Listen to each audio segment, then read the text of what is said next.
Hello friends.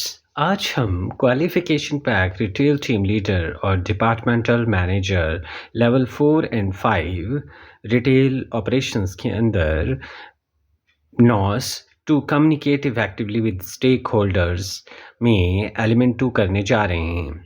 Element 1 हमने पहले ही discuss कर लिया है। एलिमेंट 2 आज हम डिस्कस करेंगे और एलिमेंट 3 हम आने वाली वीडियो लेक्चर में डिस्कस करेंगे। अगर आपको मेरी ये वीडियो पसंद आए तो प्लीज़ मेरे channel retail management skills classes bye AKM को लाइक, शेयर और सब्सक्राइब करें।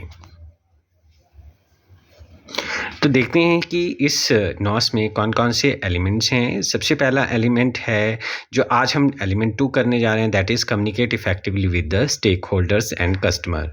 जो हमने प्रीवियस वीडियो में किया था या आने वाली वीडियो में करेंगे वो हैं एलिमेंट 3 जो आने वाली वीडियो में होगा। इसमें develop and sustain effective working relationship with stakeholders, और एलिमेंट 1 है handle business communication medium effectively. तो एलिमेंट 1 हम कर चुके हैं, एलिमेंट 2 आज हम करेंगे एंड देन हम एलिमेंट 3 कंप्लीट करेंगे, राइट। तो element 3 communicate effectively with the stakeholders and the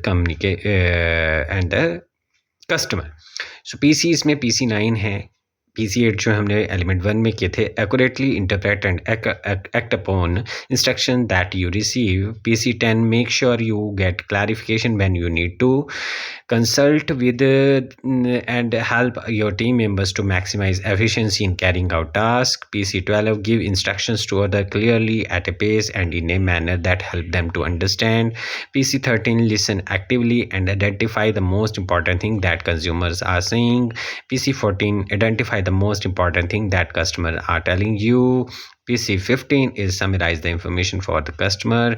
PC 16 use appropriate body language when communicating with the customer. PC 17 read your customer body language to help you understand their feeling and wishes. PC 18 deals with the customers in a respect, helpful and professional way at all the time. PC 19 help to get good customer services by passing message to colleagues. So start करते हैं element second से। उसमें PC 9 है, accurately interpret and act upon instructions that you receive. So बोलता है interpreting and act upon the instructions you receive from the stakeholder is important for quality and productivity. किसी भी organisation में जो भी आपको इंस्ट्रक्शंस दी जाती है उसको इंटरप्रेट करना, उसको समझना, उसके अकॉर्डिंग एक्ट करना, जो भी इंस्ट्रक्शन दी जाती है, इससे क्वालिटी और प्रोडक्टिविटी दोनों इंक्रीज़ होते हैं।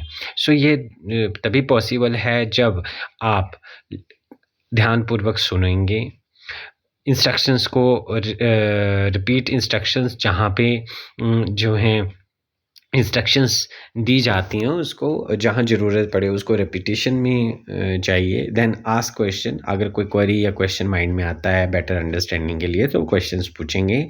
ब्रेक, अगर ज़्यादा इंस्ट्रक्शंस हैं तो बीच में आप बहुत टाइम लगेगा तो बीच में ब्रेक ले सकते हैं, ताकि जो आपने पहले सुना है, जो इंस्ट्रक्शंस आपको पास ऑन की गई हैं उसको आप भली भांति समझ लें, परख लें।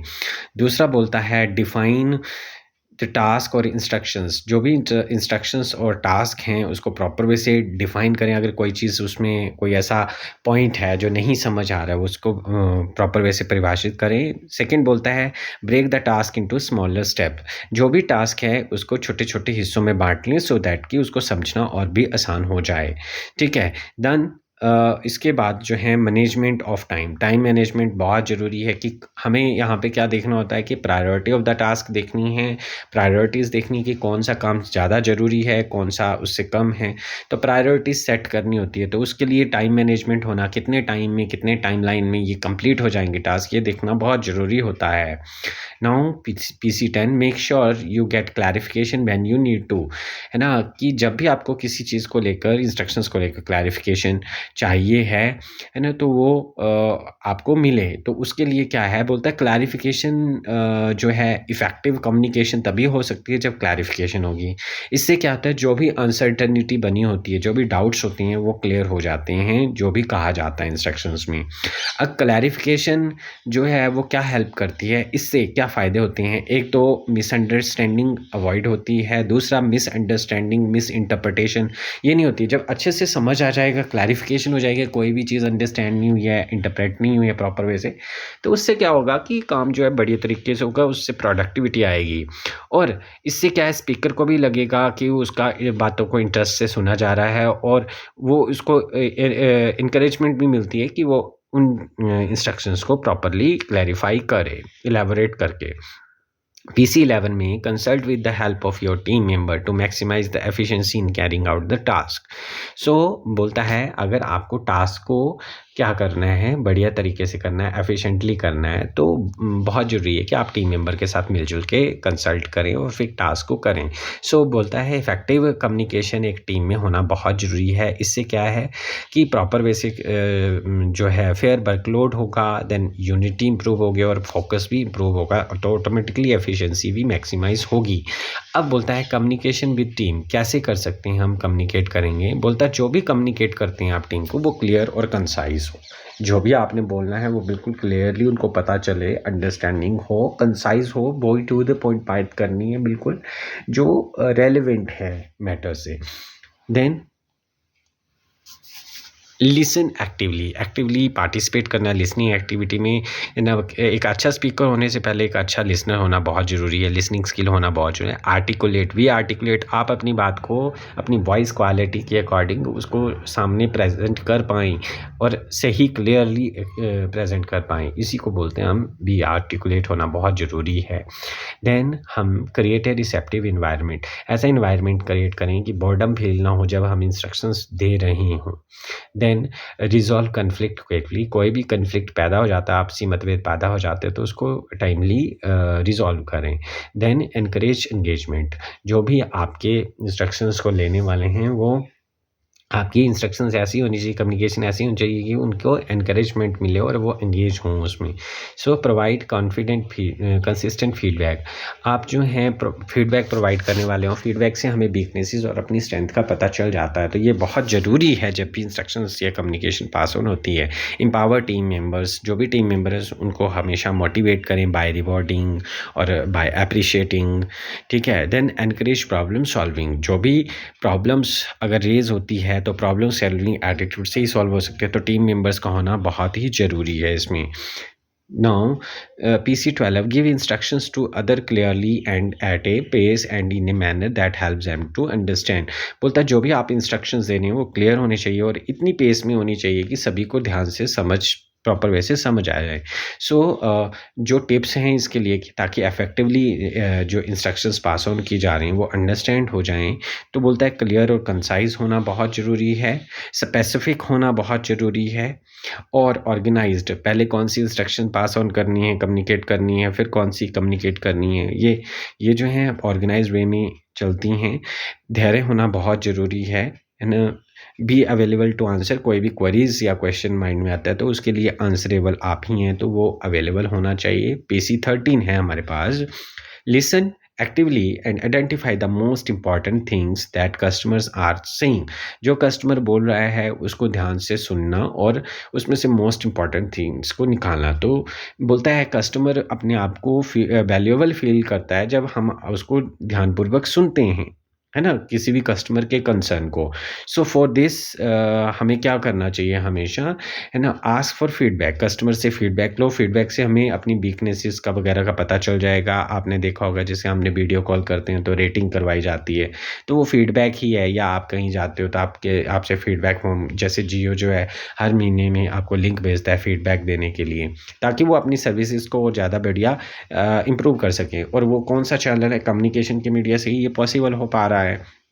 देन रिस्पॉन्ड क्विकली, जो भी उनकी क्वेरीज और क्वेश्चंस हैं उनका रिस्पॉन्ड इमीडिएटली करें। देन ऑलवेज कस्टमर को एक्नॉलेज करें।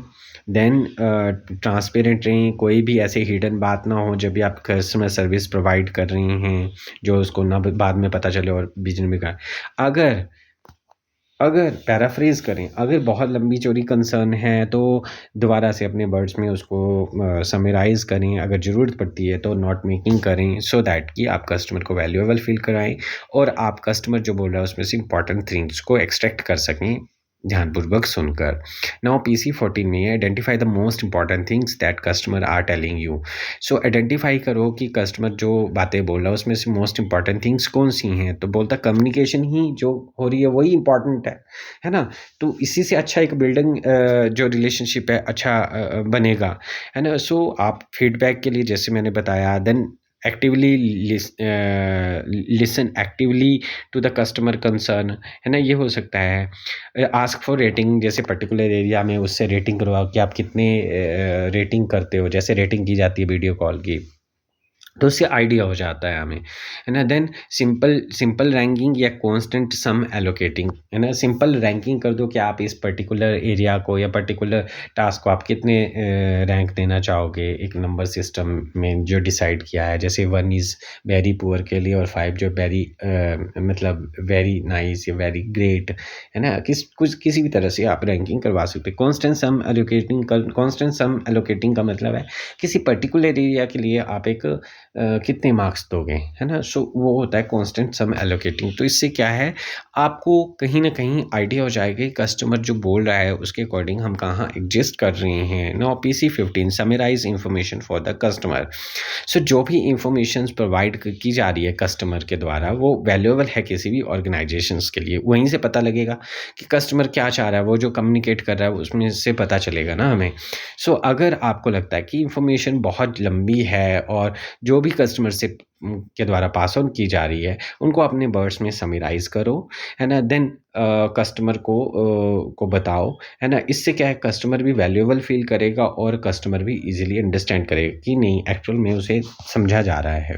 Now PC16 use appropriate body language when communicating with the customer. जब आप कस्टमर से बात कर रहे हो तो आपकी बॉडी लैंग्वेज कैसी होनी चाहिए, जैसे नॉन वर्बल लैंग्वेज कैसी होनी चाहिए। सो पहले तो बोलता है कि पॉजिटिव होनी चाहिए। आप पॉजिटिव कैसे होती है, जैसे प्रॉपर आई कॉन्टैक्ट। सो जब भी आप बातचीत कर रहे हैं तो आप उसकी प्रॉपर आई कॉन्टैक्ट में बात करें, इधर उधर नहीं देखना, उसकी बात को ध्यान से लिसन एक्टिवली, जैसे हमने बताया था एक्टिवली ध्यान से सुनना है। प्रॉपर आई कॉन्टैक्ट होना चाहिए। पोस्चर आपका लीनिंग नहीं होना चाहिए, स्ट्रेट होना चाहिए, उसकी तरफ होना चाहिए। ओपन स्टांस मतलब कि आप जो बात कर रहे हैं वो इस तरह से होनी चाहिए ताकि वो फ्रेंडली रिलेशनशिप आपका बने। स्माइलिंग फेस के साथ पोलाइट मैनर में आपने बात करनी है। येस और नो के लिए आप नोडिंग कर सकते हैं, हेड को हिला सकते हैं। यूज़ हैंड जेस्चर्स, आपके जो हैंड हैं वो प्रॉपर वे से आपके जो है वर्बल जो लैंग्वेज है उसको कम्युनिकेट करने में हेल्प करते हैं। तो आपको प्रॉपर वे से यूटिलाइज़ करना है। रिमूव डिस्ट्रैक्शंस या बैरियर्स, है ना। जो भी बैरियर्स आ रहे हैं उनको रिमूव करने की कोशिश करनी है ताकि आप कस्टमर को ध्यानपूर्वक सुन पाएँ। Be conscious of your tone, अपनी टोन का ध्यान रखना है कि कब हमें पोलाइट होके बोलना है, कब हमने असर्टिव होके बोलना है, ना कि एग्रेसिव होके बोलना है ना। लाउडली बोलना है, बिल्कुल आस्ते भी नहीं बोलना है, क्लियरली बोलना है और कॉन्फिडेंटली। ये तभी पॉसिबल है जब आपके पास प्रॉपर नॉलेज होगा। Now PC17 read your customer body language to help you understand their feeling and wishes. अब ये बोलता है कि कस्टमर की बॉडी लैंग्वेज से पहचानो कि वो उसकी क्या फीलिंग है और वो क्या चाहता है। तो वो क्या है, बेसिकली बोलता बहुत ज़रूरी है कस्टमर की एक्सपेक्टेशन की अंडरस्टैंडिंग होना, है ना। और बॉडी लैंग्वेज से हमें कैसे पता चल सकती है, जैसे फॉर एग्जांपल बोलता है टोर्सो मीन्स कि आपका बॉडी पोस्चर्स कैसा रह रहा है ना। आपका बात करने का स्टाइल कस्टमर का कैसा रह रहा है, वहाँ से पता चल जाएगा। शोल्डर जो हैं वो झुके हुए हैं, लीनिंग हैं, तो इसका मतलब नेगेटिव है, वो इंटरेस्ट नहीं शो कर रहा है। देन आपके हैंड्स कैसे हैं, क्रॉस्ड हैं तो मतलब डिफेंसिव मोड में हैं, है ना। और अगर नहीं है किस तरह से हैं, ये पॉकेट्स में है तो मतलब कॉन्फिडेंट नहीं है ना। देन लेग्स क्रॉस्ड हैं तो मतलब क्या है ना, वो कॉन्फिडेंट नहीं है, वो नहीं लेगा प्रोडक्ट। एंकल्स क्रॉस नहीं होने चाहिए, नेगेटिव है। आई कॉन्टैक्ट प्रॉपर है या नहीं है ना। देन बॉडी लीनिंग है या ओपन है ना, ये डिपेंड करेगा। देन हैंड्स बिहाइंड बैक हैं तो इसका मतलब वो लीस्ट इंटरेस्टेड है, उसके माइंड में बहुत सारे डाउट्स हैं। पोस्चर कैसा है। देन फिजेटिंग एंड फ्राउनिंग मतलब भौं को ऊपर कर लेना या अलग सी शक्ल बनाना, फेशियल एक्सप्रेशन देना। सो ये क्या है, ये इंडिकेट करता है कि उसके माइंड में डाउट है, वो इंटरेस्टेड नहीं है आपके साथ काम करने के लिए, या लुक अवे, कहीं और जब बात चल रही है तो कहीं और ही देख रहा है, कहीं ध्यान नहीं है, तो इसका मतलब ये है ना। सो बॉडी लैंग्वेज से आपको पता लग जाएगा। नाउ PC-18 में deals with the customer in a respectful, helpful and professional way all the time, at all the time. So आपको कस्टमर के साथ रिस्पेक्टफुल, हेल्पफुल और प्रोफेशनल वे से काम करना है। सो रिस्पेक्टफुल, हेल्पफुल वे से काम करने का क्या फ़ायदा होता है कि एक तो पॉजिटिव इम्पैक्ट पड़ता है ऑर्गेनाइजेशन का कस्टमर के माइंड में, और कस्टमर समझता है कि वो उसके लिए वैल्यूएबल है। सो कस्टमर को डील करते हुए किन पॉइंट्स का ध्यान रखना चाहिए जब इस तरह की बात हो, तो एक्टिवली ध्यान से सुनना है, प्रॉपर आई कॉन्टैक्ट होना ज़रूरी है, कम्युनिकेट बेटर वे में करना, चाहे मैसेजेस के थ्रू, लेटर्स, टेलीफोनिक कन्वर्सेशन या face to face. Product knowledge होना बहुत ज़रूरी है आपको।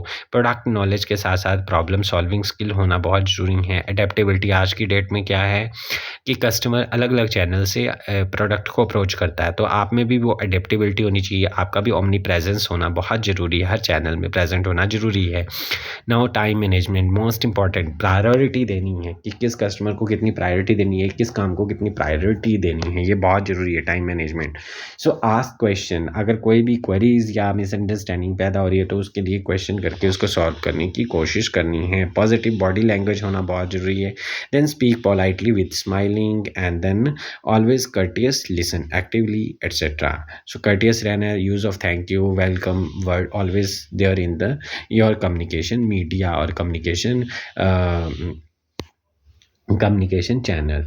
सो PC-19 में help to give good customer service by passing messages to colleagues. So आप जो है एक अच्छे कस्टमर सर्विस कैसे दे सकती हैं, सहायता कर सकती हैं अपने कलीग को मैसेज देकर। सो ये तो पॉसिबल है कि आप जो हैं, जो भी अपने कलीग को कम्युनिकेट कर रहे हैं, उसका चैनल जो है वो सबसे बढ़िया होना चाहिए, बेस्ट कम्युनिकेशन चैनल होना चाहिए, तभी वो जो है इफ़ेक्टिव होना चाहिए, तभी मैसेज की अंडरस्टैंडिंग होनी चाहिए, तभी वो उन्हें बेटर सर्विसेज दे सकते हैं। फिर ना उसमें फीडबैक बहुत जो है, फीडबैक जो एक नेसेसरी ईविल का काम करता है कम्युनिकेशन चैनल्स में ना। इससे हमें पता चल जाता है कि कहाँ हम गड़बड़ कर रहे हैं, किसी भी तरह की कोई कमी है या वीकनेसेस हमारी कहाँ पे हैं, और किसी भी तरह का बैरियर्स और डिस्ट्रैक्शन पैदा होती है तो कहीं ना कहीं उसको रिमूव करना भी हमारा काम बनता है। अब ये जो कलीग को जो मैसेज जा रहा है, ये थ्रू ईमेल्स और थ्रू मैसेजेस और through you can say through telephonic communication, उसको पूरा प्रॉपर वे से समझा दिया जाए तो प्रॉपर वे से गुड कस्टमर सर्विसेज मिल सकती है।